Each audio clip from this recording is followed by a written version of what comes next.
kolonist, dhe njëta gjë të mbrojtur virin e Bregdetit, sepse ka qenë një plan. Hitleri mendonte se mund të hapesh fronti i dytë në Adriatik, nga që gjermanët kishin pushtuar në prag të kapitullimit fashist, kishin pushtuar Italinë e Jugut dhe Siçelinë, dhe kishte dizinformacione në shërbimet sekrete gjermane që fronti i dytë do të hapeshe nga Siçelia dhe Napoli dhe jugu i Italisë, ku ishin atashuar forca ushtarake britanike dhe amerikane, do të futeshin nga Ballkani. Dhe Hitleri, për të siguruar këtë vijnë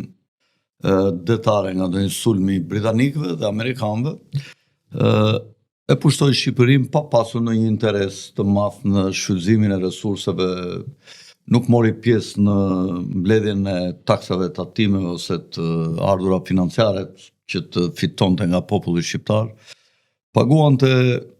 për çdo makinë, kishte kontratë që hynte në Shqipëri dhe që përshkruante një territor të caktuar, paguante për ton kilometër taksa në shtetin shqiptar, paguante për gazermat qira.